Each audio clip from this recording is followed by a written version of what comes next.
are here today. Don't worry, it's only the internet. You don't have to be afraid or concerned at all. Here we are. It is English Addict live from the birthplace of English, which just happens to be, I think you know where it is. It's England.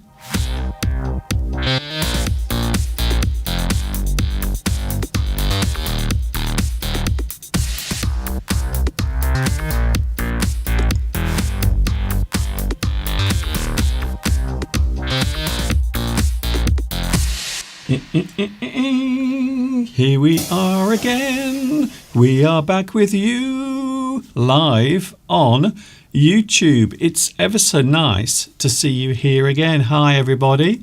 This is Mr. Duncan, and there he is over there standing next to me with a big smile on his face. I'm Mr. Steve. He is. And I am Mr. Duncan's helper. Like Santa's little helper. Sometimes Mr. Steve actually does help me, but for most of the time, he doesn't. Do I hinder you? Do I hinder rather than help? Yeah, sometimes you do hinder. It's a great word. Yes, hinder. There's a good word to start off with. Look at that. Sort of interferes, doesn't help. They hold you back. They interfere. They get in the way, or maybe they serve no helpful purpose. The opposite of helpful is hindrance. Yes. So to be helpful is useful. To be a hindrance is to hinder, interfere. You hold that person back. But for most of the time, I was joking, for most of the time, Mr. Steve does help out. Well, I try my best. If I wasn't helping you, I'd be in the living room. That's true. If you weren't helping me, you would be somewhere else. Well, I'd actually be out in the garden. That's where I'd be. Here we go. We are back together again. And today is a special day, by the way. You may have been aware of it or may not. Either way, I will now tell you what is happening. Today is a special day. It is Remembrance Sunday, Remembrance Day here in the UK. And what we normally do on this day, now I have to explain that the proper Remembrance Day is always on the 11th of November. But, of course, Remembrance Sunday always falls on the nearest Sunday to the 11th, which was yesterday. But today, of course, is the proper Remembrance Sunday. So this morning, everyone gathered in London near the very famous, for many reasons, war memorial called the Cenotaph. And there it is this morning with everyone gathered. And as usual, at 11 a.m., people will go into a 2 minutes silence every Remembrance Sunday. So that happened this morning, and people then will wait, and one by one, members of the royal family and politicians will each lay a wreath, a remembrance wreath at the Cenotaph. And this morning he was there, yes, King Charles was there this morning, putting his wreath down. Now, I think this is the second time he's done it, because he did it last year, didn't he, Steve? Well, you mean when the Queen wasn't very well? No, the Queen was dead last year. The Queen was not alive this time last year, Mr. Steve. He has done it in at least, you're right, at least in one previous year when the Queen was alive, he stepped in. But as his actual role as the king. As his role as the king, yes, it's the first, officially. Yes. The first time. So last year was the first time he did it officially, and this year is the second time. So a lot of people this morning gathering, and they were all paying their respects to those who died.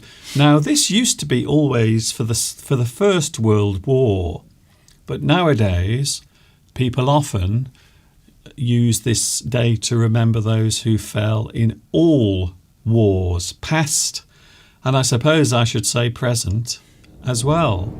So all those who lost their lives in all wars, we have Remembrance Sunday, and it was a very solemn occasion. Fortunately, the rain stopped, because if you're standing around for a long time, Mr. Steve, there is nothing worse than getting wet. And we have been getting a lot of rain, haven't we, Mr. Duncan? It's raining as we speak outside right now. It won't stop. It won't stop. We've got more rain this week. It's been a very rainy autumn.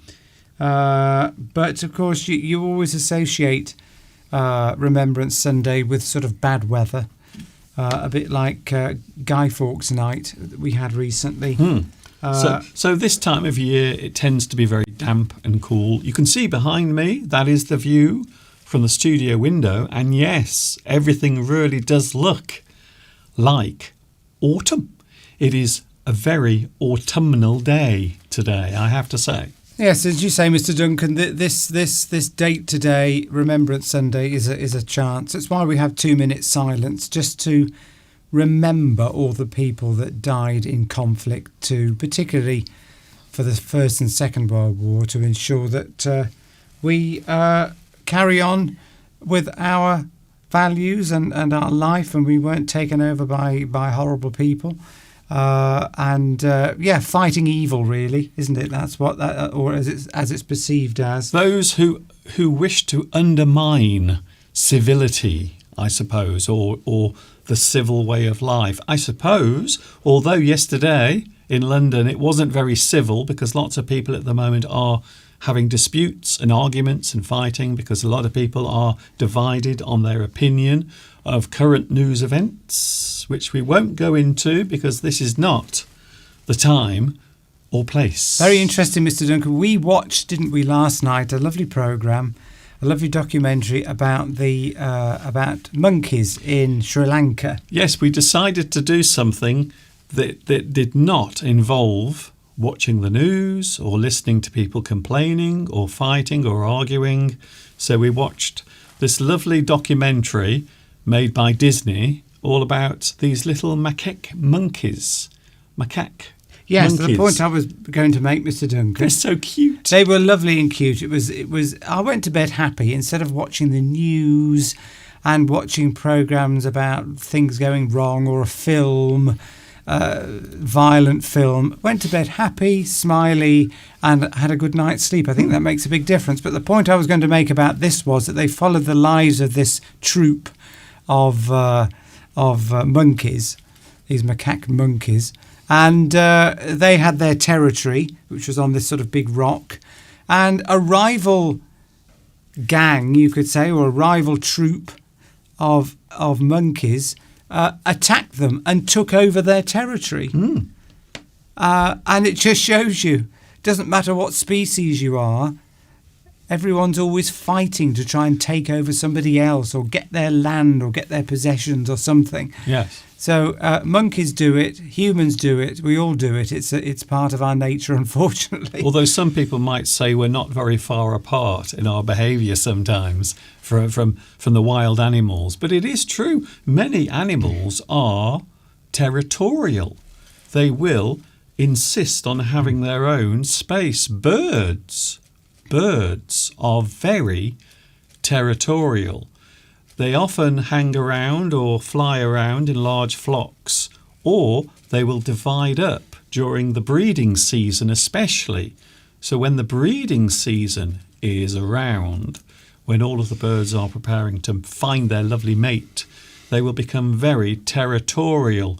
One of the worst and most violent birds, you might not believe this, is the robin.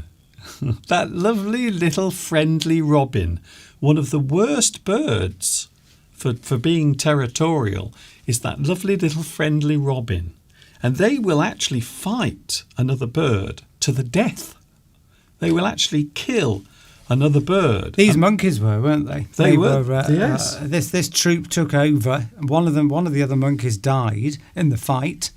And then, but then later on, the people, the monkey troop that were originally there, went back, and there was another battle, and they got their territory back again. Yes, I mean it was quite incredible to watch how similar their behaviour was to humans.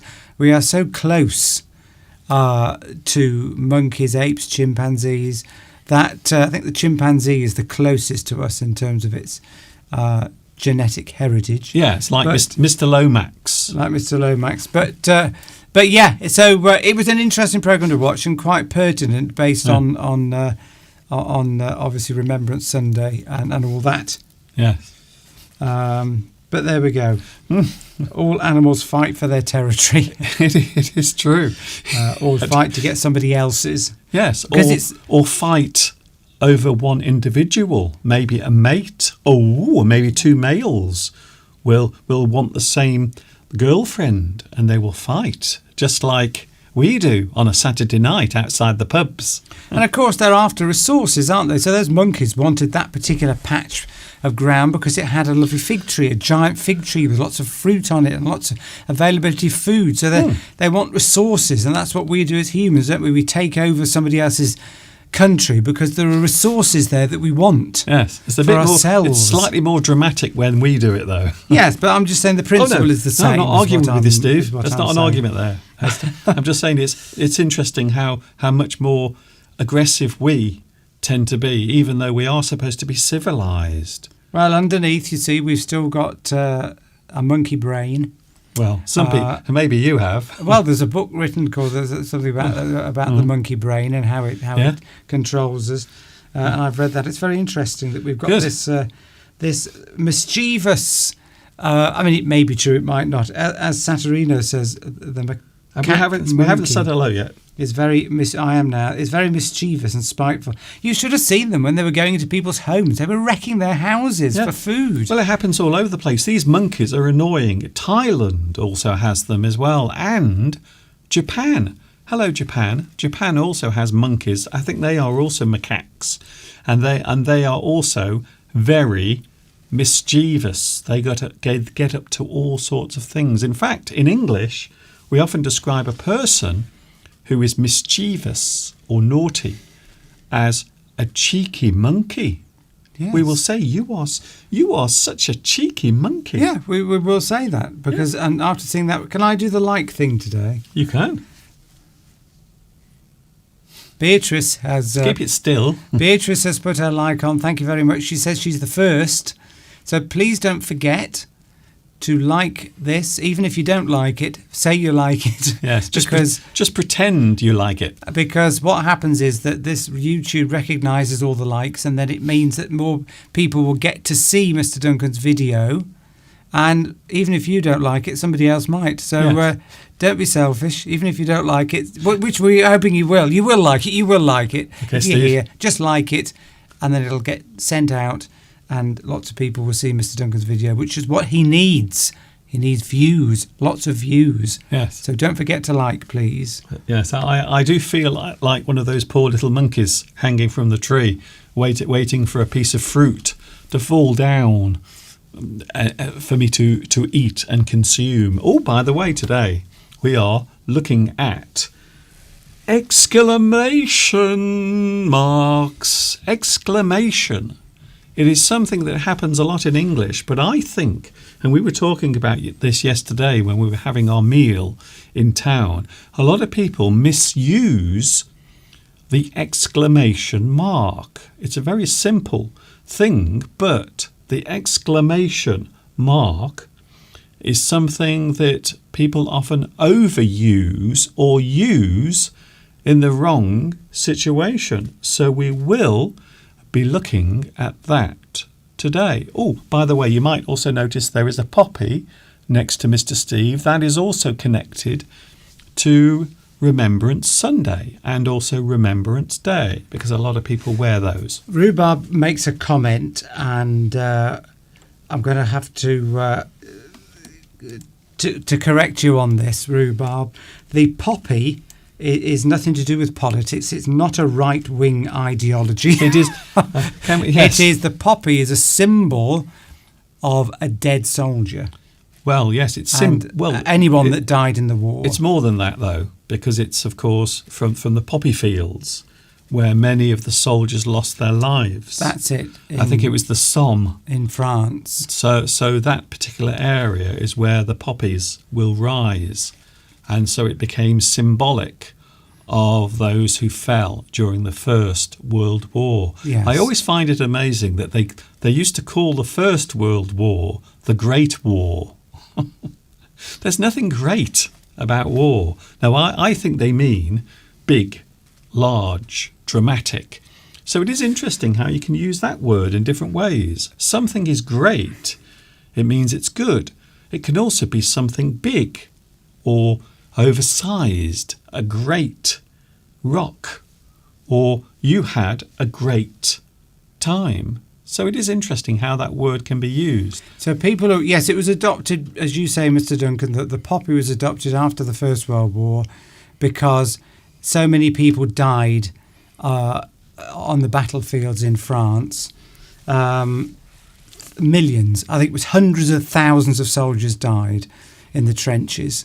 And the poppy, because all the poppies grow there, wearing a poppy is a sign that you are remembering a soldier that died in the war. It's nothing to do with politics at all. Although it does often become political. People will make it political, but it's not. Especially when you don't wear one.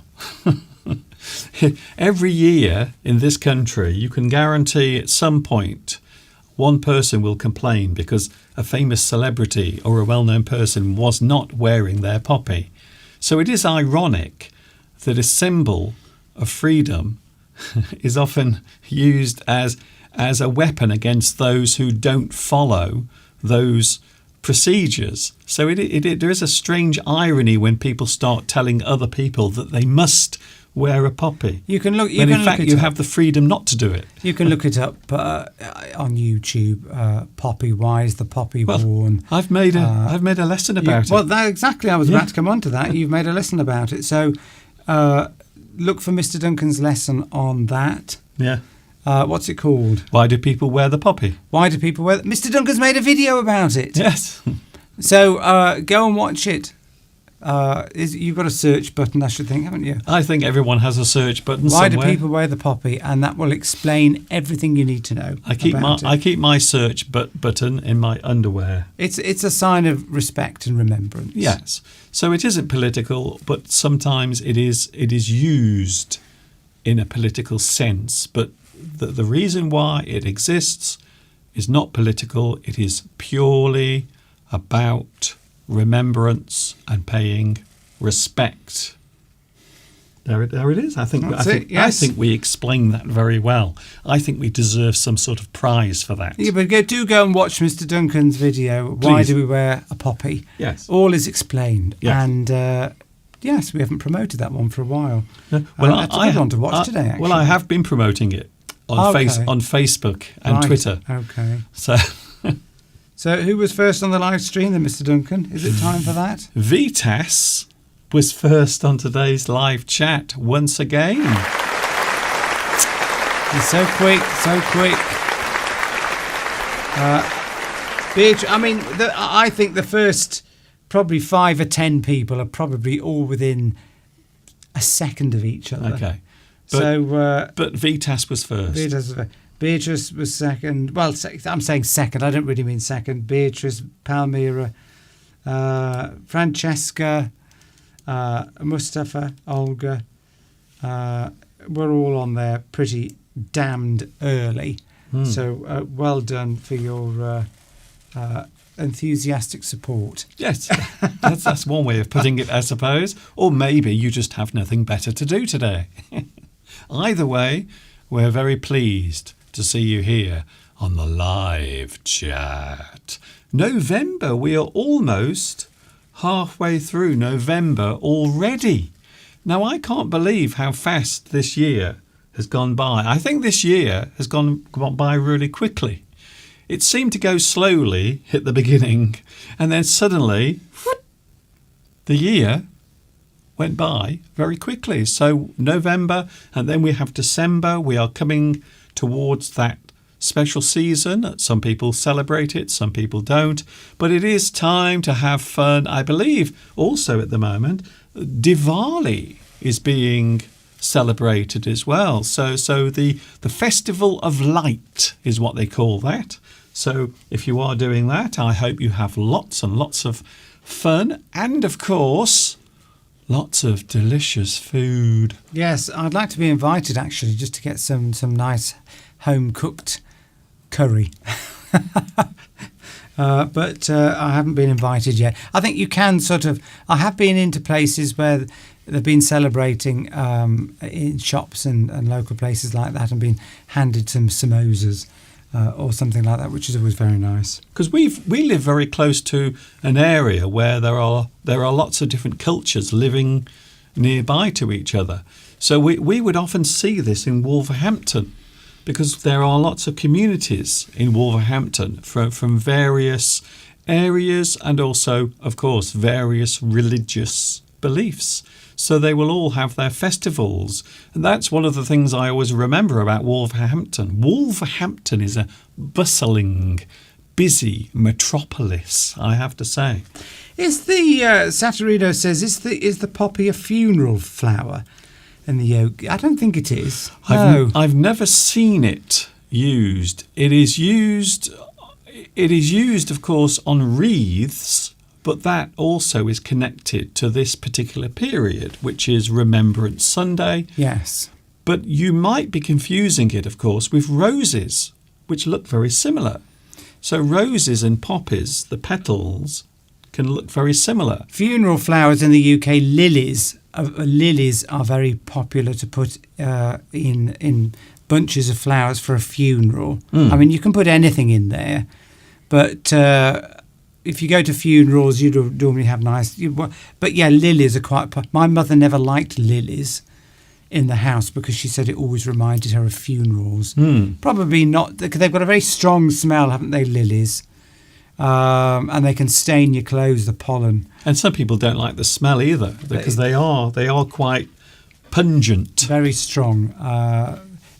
Yes, lilies tend to be associated with funerals, but I don't think they're used as much as they used to be. No, but poppies, generally speaking, grow. They are picked. Maybe they are displayed.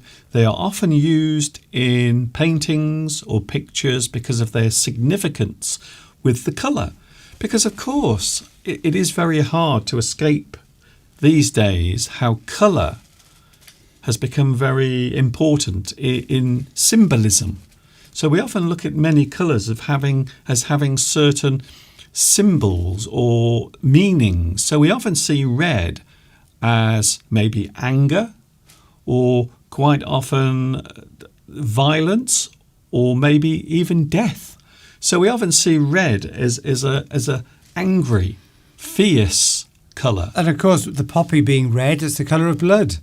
So that's another bit of symbolism in with that remembrance as well. Yes, so it is interesting. It always interests me how these things come around every year. So you can always guarantee as October comes to an end, people always start talking about the Remembrance Day and the poppies and things like that. So every year in this country, people always start talking about it as well. You don't have to wear a poppy, Rhubarb. No, nobody's forcing people to wear one. It's just the ordinary person in the street. Nobody's going to come up to you and say, "Why aren't you wearing a poppy?" It's just on TV. If celebrities go on TV sometimes, or a newsreader at this time of the year, and isn't wearing one, then stupid social media will start to make comments. Okay. Well, it's not stupid, by the way. That's how I make my living. Social media I'm talking about, like Twitter and places like that. But ordinary people in the street, I mean, I don't. I mean, I will give money, but I don't often wear a poppy. No. Because I just don't want to. But nobody's going to criticise the average person in the street if they're not wearing a poppy. Although I did find it interesting yesterday. There was a lot of violence yesterday in London, and I did notice many of the ones that were supporting the cenotaph were not wearing poppies, which I thought was very interesting because they were so aggressive and so angry, and yet very few of them were actually wearing their poppies. Well, that's it. The right-wing people won't wear a poppy. Yeah, well... okay. No, I'm just saying they often don't, because they're anti anything, anything that's, and they'll protest against anything. as will the far left, of course. Red, says Francesca, is also the colour of passion, which, yes, red roses. So in some cultures as well, then red is a sign of passion as well. You know, the red blood coursing through your veins, excitement. Well, again, it's love, hearts, Yes. red. So it is interesting. So, yes, I suppose I said anger earlier on, but of course, red can also symbolise love. Yeah, I mean, there used to be a thing with men at work. What colour tie do you wear? What is that saying about you? If you... I remember we used to have sort of training on, not training, but sort of advice on what to wear at work with customers. And if you wore a red tie, it was seen as something that could make your customers a bit agitated. But then it gave you it was almost like a symbol of power. Okay. But if you wore a blue tie or a green tie, it was, you were sort of not so aggressive. So if you wear a red tie, maybe you're putting this thrusting salesman type, this is what you're saying. I've got a red tie. I'm important. I'm thrusting. I want to sell you something. Oh. That used to be of course. seen. Of course, men don't really wear ties anymore. No, I was going to say, but these days now, of course, red things, red caps, and also red ties are often attributed to maybe Republicans in the USA or maybe Donald Trump. So he has kind of hijacked red clothing.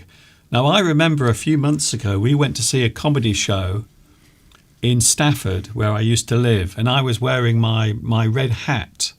It had nothing written on it, but it was red. And the comedian who was performing picked me out of the audience and said, look at him there. He's wearing his MAGA hat. And I said, it's not a MAGA hat. It's just a red hat. It's just red. And he was making fun of me. Beatrice's car is red. It's a cute car. Yes, red suits certain... It's funny, isn't it? As you were talking about different colours suit cars, particularly cars in different ways. A smaller car or a sports car, it looks good in red. I mean, Ferraris, of course, are always associated with red. That sort of, Italian sort of spirit, driving fast, Enzo Ferrari, all that kind of thing.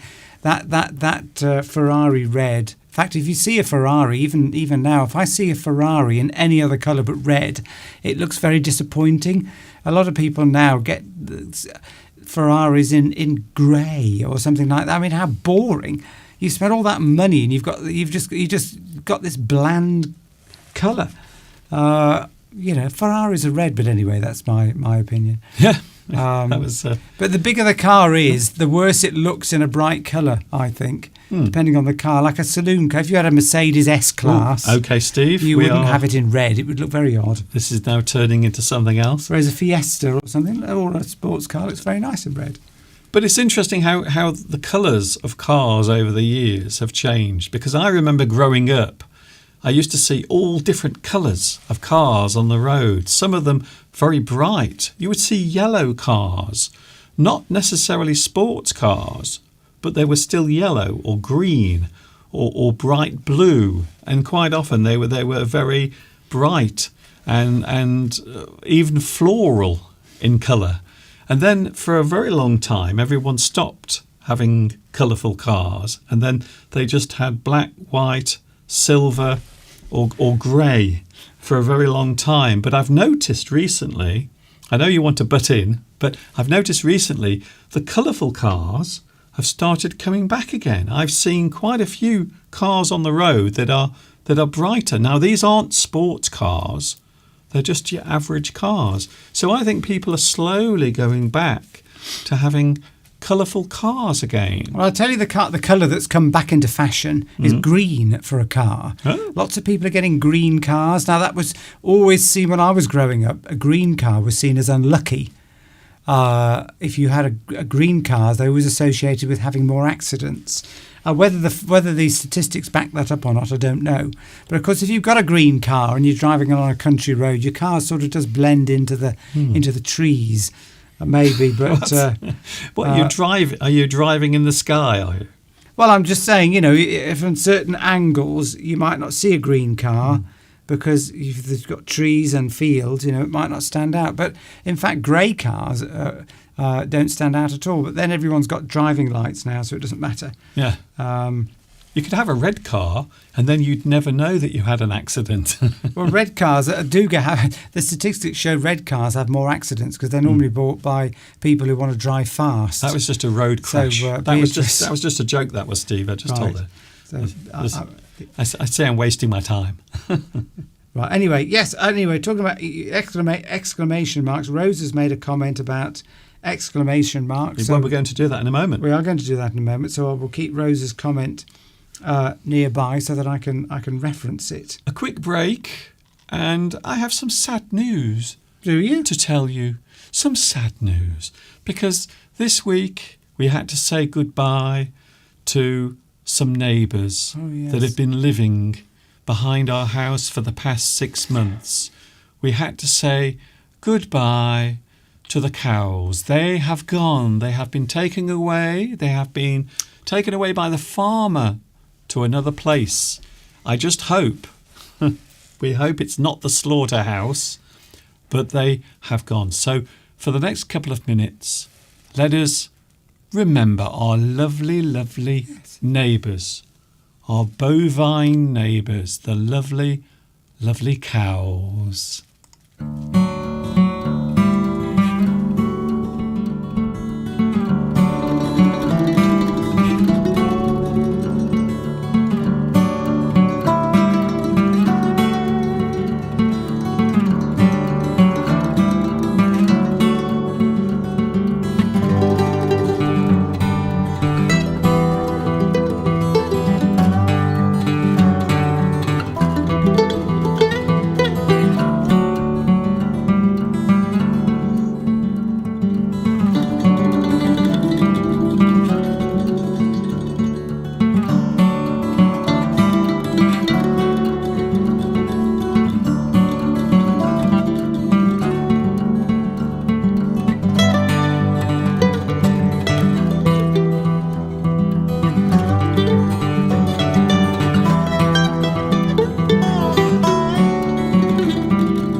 Aren't they precious? They really are. The cows have officially left and they've gone somewhere else. I don't know where they've gone, Mr. Steve, but they've disappeared, unfortunately. I think they've gone, sadly, to cow heaven. So we will remember them. Oh, okay, Steve. I wasn't going down that road. But Remembrance Day is also for the cows. yeah, fallen cows. Fallen cows. All the cows that have been slaughtered. Just fallen men. So I can have my beef burgers. Of course, they're sacred in India. I could live in India, and revere the cow as sacred, because I can see why. They're just lovely, gentle creatures. Can't you just have a little bit of them? Can't you just have a little bit off the side and then just keep it, and then just have a little bit? Just keep the cow, but just have a little bit You don't want to be greedy. Saturino says, how many beefsteaks in this video? Yes, and if you're from India, you probably won't appreciate that comment. But yes, different cultures, different things, different beliefs. So, yeah, that's fine. But, yeah, I could... wouldn't that be nice if suddenly we could go to the farmer next year when we get the cows and say, I'm sorry, but, I've converted religion. These are now sacred cows. You cannot remove them from this field. Which religion would that be? I think it's Hindu, isn't it? I think you'll find it's right. So, yes, because Hindus are vegetarian, so they won't be eating cows, and they will see cows as... Well, they do see cows as sacred. I think we've had this conversation. I don't think Hindus are vegetarian. I think they just don't eat cows. I think other animals... I'm sure somebody will tell me we've had this conversation before, but I remember looking it up, and the information I got about the religion was there aren't vegetarians. There might be, but they'll eat anything except for cows. Anyway, I'm not going to say anything because I might be wrong. I love eating cows, I have to say. Okay. I love them. I love a nice beef burger. As long as I can't see where it came from, as long as it's not walking around in the field looking into my eyes. Mega Kakar says, today is Diwali. Today. Yes. So happy Diwali to you. That's why I mentioned it. It is today. The Festival of Lights. I don't know why. Many celebrations, religious celebrations or any celebration, in fact, quite often there are lights involved. I think it's lovely. Fireworks, lights, maybe even fires as well. So have a good one. Have a good one. Exclamation marks, Mr. Yes. That was an exclamation mark on the end of my word. Exclamation mark. It is interesting, actually. When we look at the English language, there are many varied uses of punctuation. And of course, when we look at the exclamation mark, there it is underneath, we often talk about punctuation. So when you are typing or writing or composing a message or maybe a script, or maybe you are writing to someone, maybe you are looking for a job, quite often you will use certain types of punctuation. The most obvious ones, of course, is the full stop. It's just that. The full stop that comes at the end of a sentence.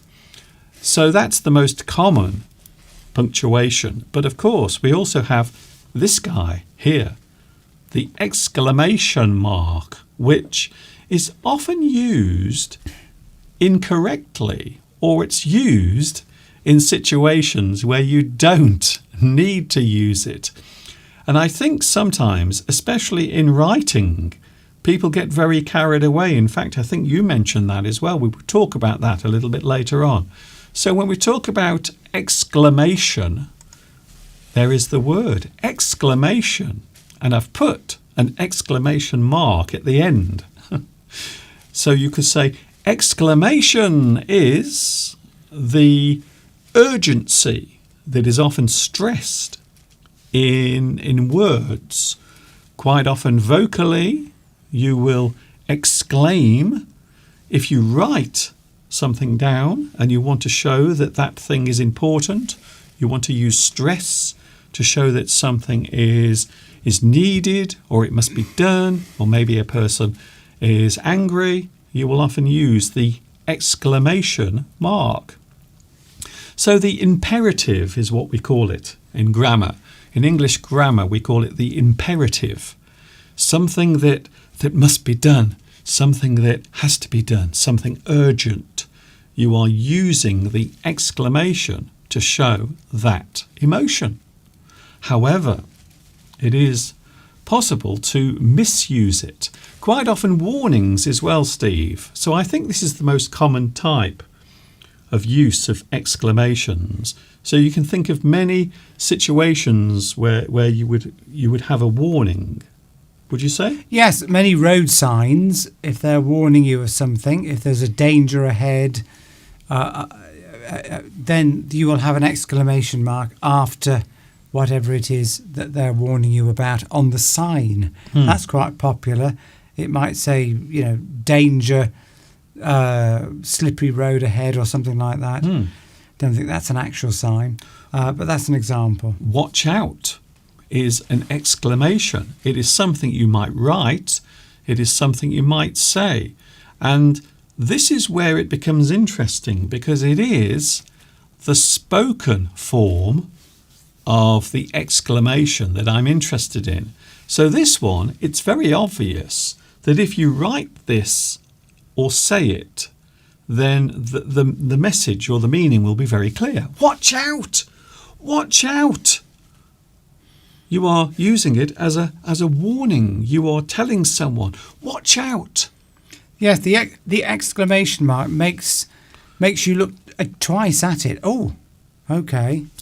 That's something I need to pay attention to. That's what it's saying to you. Oh, there's an exclamation mark. I need to pay attention to whatever is being said in that word or that sentence. Because there could be danger, or there could be, there's a classic one. Watch out. But as you say, they're often overused, particularly whilst texting. Yes. So anyway, we're drifting off a little bit here. Watch out. Written is showing that something is important. And that's why I think the exclamation mark is used so often. It is used often in writing because you are showing that thing to be important. So I always think it's very interesting when people use the exclamation mark on signs, or maybe something they want to say to another person. They often want to put it there just to show that that thing is important. Not necessarily because they want the person to shout out the window the thing they are writing down. Watch out! So you can see or you can hear that this is an important thing. So my voice is expressing that exclamation mark. You can hear it in my voice. You're raising your voice. An exclamation mark means that you are saying that particular word or phrase loudly. Yes. Watch out! Oh, yeah, you didn't need to do that, Steve. That's actually not exclamation. That's just shouting. But you would put an exclamation if you were writing if you were writing a book or something. Yes. And and you were trying to express that, you would put an exclamation. I can't say exclamation mark. It's a difficult word. Exclamation mark. Okay. Having difficulty saying that at the moment. Another one that can be used as a warning. Look out! Look out. Maybe I'm driving. Well, maybe I'm in the car with Mr. Steve. He's driving, and Mr. Steve, as usual, is being careless with his driving skills. And I might shout, look out! Look out! But in text, in writing, that would immediately make you think of that way of saying that phrase. You would immediately think, it's got to be said in that way. So it's pointing to something you need to pay attention to. Straight away in the written word. But the use of the exclamation mark is actually quite subtle. So you think it's a giant hammer coming down, smashing something. But in fact, the exclamation mark can be used in certain situations, but it is often overused as well, which is what we will look at in a few moments. Yes, Mustafa says here, we are violating its real purpose, the exclamation mark, yes, as we use it in almost any written situation. Yes. Yeah. You can send emails to people. I mean, there's a classic one we had at work, actually, only recently, an example of how not to write an email. And it was someone had written an email and they put exclamation marks or capitals. That's another one, isn't it? Yeah. If you're writing capitals, that's almost like an exclamation mark in itself. Well, that is a very different thing. I'm glad you mentioned that, though, because that is another way of expressing maybe your anger when you write everything in capital letters. And that normally is a bad thing to do, by the way. If you want other people to think you are completely insane, type using capital letters If the whole thing is in capitals, you mean? Yes, that's what I mean. Well, Not just the odd word. Yeah. yes. Well, even then, it's often seen as rude, or maybe you think the person typing the message might be slightly insane. Look out! Here's another one. Another phrase I often use to Mr. Steve: be careful, be careful, be careful. Maybe Mr. Steve is going out for a walk and it's a very cold day and there is lots of ice around, and Mr. Steve is walking and he nearly falls over. He nearly slips over. So I shout, be careful, be careful. If you were to write that down, you would put an exclamation mark. Like there. Look out! There's a rock or something, Be careful. or a slippery patch. Be careful. Yeah. Take care as you walk. Another way of using the exclamation mark, of course, is in anger. Anger. Quite often we will use the exclamation mark when we are angry about something. What is there a difference between watch out and look out? They are basically the same thing. Francesca. Watch out. Look out. So in that sense, they are basically the same thing. Beware. Beware. Look out. Watch out. You would use them as synonyms, I think, yes. If I was walking down the road and say there was a frog and I was about to step on it accidentally, you went, look out! Watch out! You would probably say the same. You could use either. Are you saying that to the frog, are you? No, I'm saying it to Mr. Logan, who's about to step on it with his big feet. I thought you were telling the frog to watch out, because yes. I don't think it would understand you. Yes, Beatrice, the exclamation marks helps to emphasise the situation and the feeling, the emotion behind the words or the phrase. Yes. So thanks for that. So quite often in anger, we will use exclamation marks when we are feeling annoyed, or we want to show annoyance in writing, or of course if I was to say, for example, get out, I am showing anger. Written down, you can see that is anger. The exclamation mark signifies that is an angry statement. You're fired. We discussed that last week, didn't we? You would, yeah. Yes. Lewis is not at all disappointed by the fact that, or sad that we may be stepping on a frog, because he's seeing that as something to eat. Oh, I see. That's funny, Lewis. But in the end, you're glad to see them on your plate. At least we know that Lewis is in France, you see. Yes. And they like their frog's legs. And the rest of the frog as well. Get out. Get out. Well, but maybe we could replace frog with snail. Maybe if you say, oh no, we can't. That won't work. No, because either. the French eat snails. What about a horse? A horse, yes. Oh no, the French eat horses. Is there anything that the French don't eat? To be honest, I don't think there is. There isn't anything. Yeah, there isn't anything. It's all on the table. You go along the road, you're talking, and there's a car coming the other way. Watch out! I often say that to you, actually. Look out! Move over. Yes. Anyway, we've moved on somewhat from there. Get out! You are showing anger, or maybe something I often say to Mr. Steve: I hate you.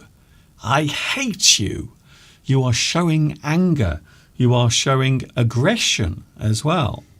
So you will notice something here, though. Can you see what I've done here, Steve? I haven't just put one exclamation mark. I've put 4. You see, Rosa... I got very greedy there. Rosa mentioned this.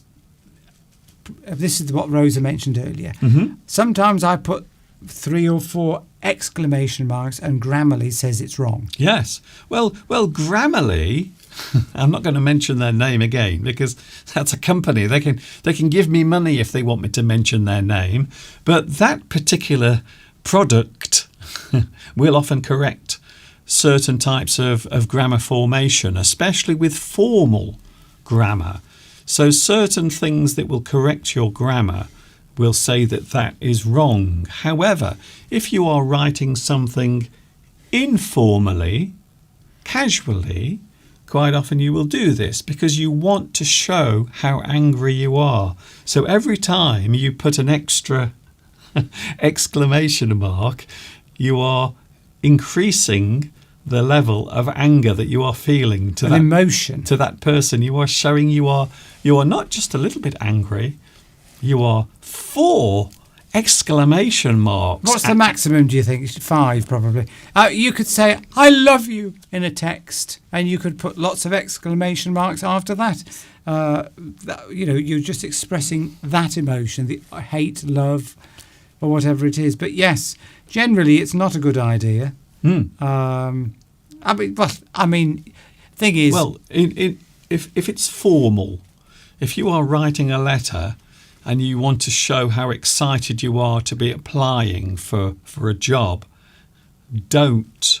In fact, it's probably a good idea not to use exclamation marks at all in formal writing. If you're writing a letter, if you're writing something where you might be judged without that person seeing you, I would always say beware of using any exclamation marks, especially 4. Saturino, are you actually... Saturino, I think is saying, get lost, bog off, zip up, shut up. Are you saying that to us? Or are these just examples of using... This is an like, exclamation mark? I'm just joking. This is like my email inbox. Yes. Or are you directing that at somebody in the live chat? Yes, I don't know. I know. Anyway. Saturina's just joking. I think. They are examples, you see, of the way you can use exclamation marks. I think that is what is happening. So my advice is, if you are going to use exclamation marks, if you are writing something casually, maybe you can use 1, but you have to be careful if you start using more than 1. It's a bit like capitalizing your text when you're writing, when you're typing. They can make you come across as slightly aggressive or even crazy. So you have to be careful. So that, you see, looks very expressive, but if you wrote that to someone, it might also make you look a little bit mad. And I mean, I'm guilty of this. When I write texts to people, I'm often guilty of putting exclamation marks, and then I reread it before I send it. That's always a good idea, isn't it? To reread your text before you send it, just first of all, to make sure you're sending it to the right person, and secondly, to check that what you want to say is right, because it's very difficult to get emotion across in a text because they're very short. And there's no sort of build-up. You can't write a lot of things in a text. It's too cumbersome. So you tend to put exclamation marks to make people notice what you've said. And sometimes I'll look through my text before I send them, and I've put exclamation marks after the end of every little sentence. So I go back and take them off. Yes. Well, I can say now, Steve, that is definitely not a good idea. However, that is the reason why we have emojis. The whole reason for emojis is so whatever you are typing is more clear. The emotion that you are conveying is clear and concise, and the emoji will show how you're feeling, or maybe what that thing is. If it is a joke, if you are being light-hearted and making fun and having a laugh, maybe you are trying to cheer someone up, then you will put a smiley emoji. Or maybe if you are feeling a little sad, maybe you put a sad face. So I think text is very good, but emojis are useful as well. They are very useful for conveying that moment. They are in a text because you can't write. You're not writing a long piece. You're not writing a lot where you could explain more about what's going on in the context. It's just a short text. So you don't want to be, the whole point of a text message is you don't have to write lots and lots to be understood. Yes. So emojis are useful, exclamation marks or exclamation point. You can call it an exclamation point, can't you? Quite Is that what often they say in the US? In American English, they will call it an exclamation point. We call it an exclamation mark. Yes. So you can use these are useful on the phone because you're not writing a lot of things. Yes. And the emojis are very useful for that. I'm going to make a confession. I don't like reading long texts or long emails. I like things that get straight to the point. So I do like reading messages. That's why I don't really like Twitter anymore. Because since they've allowed people to write very long posts, I don't have time to read 50 paragraphs on the current world situation, according to another user on Twitter, or as they call it now, X. So I don't have time for that. So I do prefer things to be short and succinct.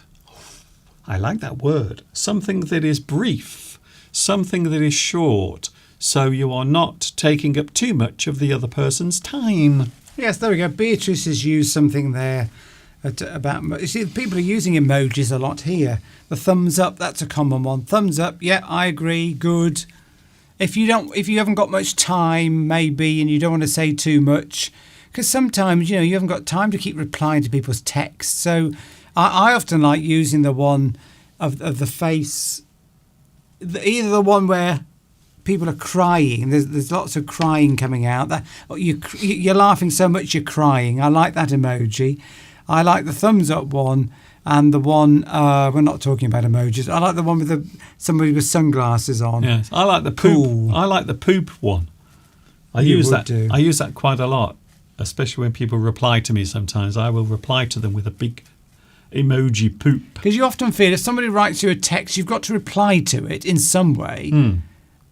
Otherwise, they think you haven't read it, and people get upset now if they don't get replies to text. So just a little emoji is a quick way of saying, yes, I've read it.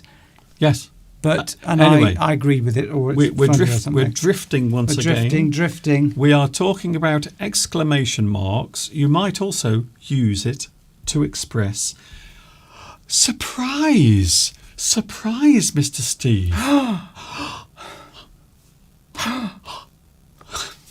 Surprise.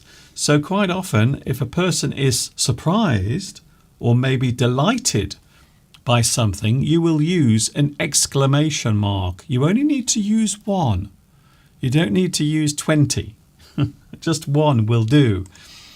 You might be surprised by something. Maybe Mr. Steve comes home with a big surprise for me. Oh, something lovely. Maybe he's bought me a surprise gift. And I open it and I go, oh, wow, wow. Wow, wow, wow. But often in texts, people will use it after just saying, I saw Angela the other day, exclamation mark. You don't need that really. You were obviously expressing the fact you were surprised. Actually, you can. You see, that's... I know you can, but people, No, why are you arguing with me? I'm not arguing with you. In English, you can use it. So if you are expressing surprise in text, in that sense, you can use it. So I saw Angela the other day, exclamation mark. That is good. That's okay. You can do that because you are expressing to that person without them hearing your voice that is a surprising thing. So that's okay. So there are situations where you want to convey that surprise. And that's what I said earlier. The exclamation mark is a visual.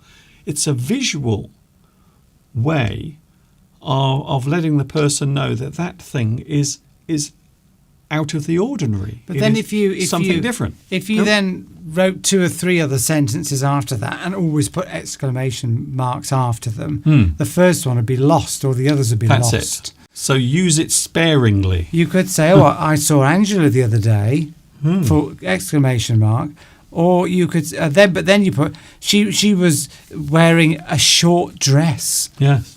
Exclamation mark. But if you put it on the first, if you took it off the first sentence, the second sentence would have more impact. Yes. So if you're writing several sentences in a text, you want the exclamation mark on the most important bit about that text. That's it. So wherever you want the stress to be, yes, that is where the exclamation mark will be as Otherwise, it's like crying wolf. You can't always be excited all the time about every little thing in a text. Anyway, next, the imperative. An imperative, as I said earlier, is normally used as urgency, something that you want that person to understand very quickly. An imperative. For example, we might tell a person at school, the teachers at school used to say this to me quite often. When I was late for class, they would say, "Don't run, don't run, don't run. You are telling that person, don't run." And the teacher would shout at the top of their voice. And they are telling me, they are giving me information, they are telling me something that I have to obey. It is an imperative. It is something that is being ordered. You are being instructed. You are being told, normally in an angry or surprised way. Don't run. Don't run. But then we went to our little favourite tea shop yesterday for a cup of tea, a cup of coffee and a cake. And they got an inappropriate use of the exclamation mark. Yes. Hadn't they? So they at this particular place, they don't come to your table. You have to go to the... I am going to mention that in a few minutes. Okay. I thought we were going, so I thought... No, we're not going just yet, because I have a few more to look at. Another one, Steve. Hurry up. Hurry up. So maybe we're going on a walk together, and I'm going very slow because my legs... Sorry? It's all right, carry on. No, explain that to me. No, you said... Yeah, it's all right. No, carry on. Oh, I see. I like it when Mr. Steve corrects me. Is that okay, what I just said? Yeah, carry on. Corrects me. So if I'm walking slowly or at a slow pace, you see? Yes. Mr. Steve might shout, hurry up, because I'm dragging my feet along the ground, going so slowly. And that's it, really. That's all I want to say about that. It's fine. Here is a good use of... Good use? No, a good example. Oh, right. Here is a good example of incorrect use of the exclamation mark. So this is something that is said quite often in a friendly way. You would never put an exclamation mark at the end of yours sincerely, at the end of a letter, because you are being honest or you are being sincere, as the word suggests. So there are situations where you don't need or you don't have to put the exclamation mark because the word itself is expressing the feeling. It is saying, this is what I mean. So sincerely is always a positive thing. Yours sincerely. And if that is not right, appropriate to say it in that way, because if you're putting an exclamation mark, then you're raising your voice when you say that thing. That's what that is indicating to you. Or lots of emotion in there. Then if it doesn't feel appropriate when you say it back to yourself, then take the exclamation point off. But my guide is, if the word is positive, you don't need to express it any more than the word that you're using. So in that situation, yours sincerely, it isn't yours sincerely. Yeah, that's what I mean. You wouldn't say it, that's it, with a raised voice. Next one. Now this can or cannot be used with an exclamation mark. What do you think, Steve? Do you think this is a good use of an exclamation mark or bad use? Depends where. It depends on the context. As with all these, it would depend on the context where that particular phrase was being used. Yes. You know, if it was, I don't know, a police station or something, they might be trying to give you an order.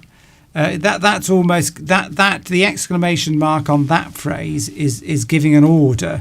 So if you are really giving an order, you might want an exclamation mark. But if it's just, say, in a waiting room, say you go into the doctor's, and it says, you know, please wait here, you wouldn't want an exclamation mark then, because you wouldn't want the doctor to be shouting at you. In writing, this would be wrong. It would be wrong to put an exclamation mark there because you are using please. You never use please and then shout in an aggressive way. In writing, you often don't put exclamation marks at the end of a sentence where you are clearly defining something that is not aggressive. Unless, of course, you were being ironic in that sense. But that is a very particular situation. So if you didn't have please there, if it was just wait here, you could put an exclamation mark. Wait here. Depending on the situation. Yes. But if you're saying please, then you wouldn't shout, please wait here, which the exclamation mark is suggesting. So it's always really, exclamation mark is almost, you're always raising your voice, aren't you, yes. really, as you're saying it? Well, as I've given you the examples of a warning or instruction or an imperative or surprise. So this is just expressing a simple instruction. Please wait here. Please wait here. You don't need to shout. You don't need to scream about that one. Another one. What do you think of this one, Mr. Steve? Isn't it a lovely day? Yeah, you could do. You could definitely put an exclamation mark after that, because you might be saying, isn't it a lovely day? You want to exclaim the fact that you think it's a lovely day. But it depends on the context of the rest of the sentence. But you might just say, isn't it a lovely day? And you might not want to put an exclamation. Yes. But if you want to say it in a gentle way. So I think in this situation, because you're using the word lovely, it is a positive sentence. However, maybe in this sense, you might be also expressing surprise that it is a lovely day. You might come outside and go, isn't it a lovely day? And yes, then in that sense, I would say that the exclamation mark would be useful, or it would serve a purpose. If you're saying that's almost like you're surprised. So yes, if the emotion is high in the sentence, then you can put an exclamation point. But as we've said, that particular phrase could be said in different ways. You could just say, isn't it a lovely day? And if you said it like that, you wouldn't put an exclamation mark. But if you said, isn't it a lovely day? Then, you're really surprised and you're happy. You might convey that extra emotion by putting the exclamation mark on there. And that particular emotion might be, or will probably be, surprise. And here is the one that Mr. Steve was about to talk about. So now you can talk about it here. Please order at the till. First of all, I will explain till means the place where you pay for something. So quite often we will say the cash register or the clerk or the till, the person who is taking the money. So please order at the till, or please order your food at the till. So we saw this yesterday, didn't we, this sign? Yeah, because this particular cafe that we go to, they don't come to your table. There's no table service, which Lewis would find that very odd, that you would go to a restaurant and somebody wouldn't come to your table. But in the UK, quite often, you sit down, then to order what you want, a cup of coffee, you have to go to the till and place the order that way. Yes. So there's signs, when you go and sit down, there are signs near the tables telling you that basically no one's going to come and take your order. So if you want a drink, you've got to go up to the till and order yourself. But here, now I noticed this when I looked at the sign, and I said to Steve, I said, I don't think that needs to have an exclamation mark. No. Because you're not ordering them. You're not shouting at them. Please order at the till. Yeah, you don't want that really. It's almost like they're saying, you idiots, you know. Yeah, you stupid idiot. Don't sit there waiting for us to serve you. You have to go to the till to ask for your food. So please order at the till. Because you've used the word please, you don't need to have an exclamation mark at the end. Yeah, because this is actually a friendly message. This is a kind message. This is not aggressive. This is kind. Yes, they've turned it into an aggressive phrase, whereas in fact they're putting you out anyway. It's an inconvenience for you to have to go to the till to order anyway. So you don't want to shout at people. You don't want to point, you don't want to highlight the fact that you're actually inconveniencing your customers because you can't be bothered to come over and serve them at the table. Yeah. That's your decision as a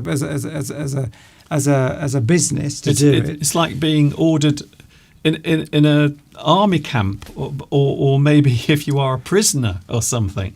So you don't say, please order at the till. You say, please order at the till.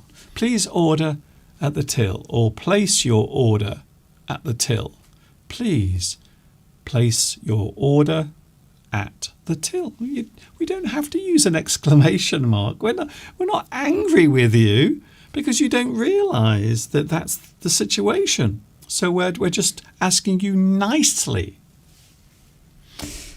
There we go. And that is it. So the final one before we go, what do you think, Mr. Steve? Is this a good use of the exclamation mark? Yes, because you're expressing an emotion there. It's my pleasure. Yes. So it's a high emotion, an emotion of, you're saying you like doing whatever it is you're doing. So you might want to put an exclamation mark to indicate that you are really, very, really pleased about whatever it is you've just done. Yes. It's my pleasure. It's my pleasure. It is my pleasure being here with you every Sunday to do this. It is my pleasure. It's not a problem. Maybe a person who is serving you in a restaurant, maybe you've already ordered your food from the till, and then they bring the food and you say, thank you, thank you. So that could also have an exclamation mark because you are expressing the feeling, thank you. Thank you so much. Thank you very much. And then the person will reply with, it's my pleasure. It's my pleasure. It's my pleasure. You're welcome. You're welcome. No problem. You're welcome. So again, in that situation, quite often you would probably put an exclamation mark at the end just to show that that person is being civil. They are showing some sort of emotion. So I think it's fair to say that the exclamation mark is an emotional punctuation mark. Yeah, for whatever that emotion is.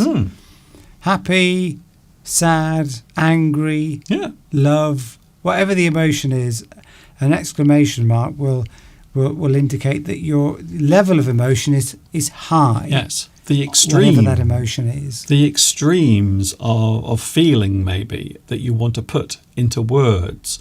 So maybe the words are not enough. Maybe you will put an exclamation mark, but don't forget, not too many. Just realised I haven't shaved, Mr. Duncan. That's all right. I look a bit rough. It's a bit late now because we're going. A bit rough to you, Mr. Duncan. Anyway, right, yes. I'm hungry. So that is today's lesson out of the way. It's finished. It is time to say goodbye, goodbye, goodbye, goodbye, goodbye. I hope you've enjoyed this lesson, and I hope it's been fun. Do I need exclamation marks there? Maybe, yes. Maybe not. Maybe. Well, you said it in an emotional way. If you just said, I hope you've had fun. You wouldn't have put an exclamation mark, but as you said, I hope you've had fun. Exclamation mark would be appropriate in that case. But, Yes. Thank you very much for your company. I am back on Wednesday from 2 p.m. UK time. I'm also working on some new lessons, some longer lessons. Now, I've been putting short lessons on, which are very short, but I've decided to write some longer ones like I used to. So I'm going to be doing that over the next couple of weeks, making some slightly longer lessons, and hopefully they will be enjoyable to you. So it's time to go. Thank you very much for your company. Don't forget to give me a lovely... Hold it still. There we go. You can wave it like that if you want. Well, if I'm doing it like that, you see, I'm trying to get noticed. Yes. Oh, you trust me. You are already noticed. Right. We've all noticed you, Mr. Steve. Thank you for your company. See you on Beatrice, and Beatrice puts at the end 2 green, which look like marijuana leaves, but I'm sure they're not. As emojis after the end of the. They look like clovers. They are clovers, but because with my eyes and because it's small on here, they could be taken as something else. You know. Ooh, that's okay, nice. I'm joking. I was talking to Steve yesterday about being careful what we say on the live chat because of the algorithms, and there's Steve already doing it. Anyway, see you on Wednesday. Yes. You okay? Yeah, Beatrice has done it again. Okay. See you on Wednesday from 2 p.m. UK time, and I will do this again. Don't forget to like this and also subscribe as well if you haven't already done so. And tick the bell. Yes, don't forget to ask for the notifications, and you will never miss this ever again. Thanks for your company. See you later. And of course, until the next time we meet here on YouTube, you know what's coming next. Yes, you do. By the way, Mr. Steve is not wearing his ring. Again, he's not wearing it. I'm wearing mine. You can see. In fact, I've glued it. I've actually put some super glue on my ring. What? No, on this ring. Oh, right. Okay. And now it won't come off at all. So I never have an excuse for losing it. See you on Wednesday. And of course, until the next time we meet. Are you ready, Steve? I am.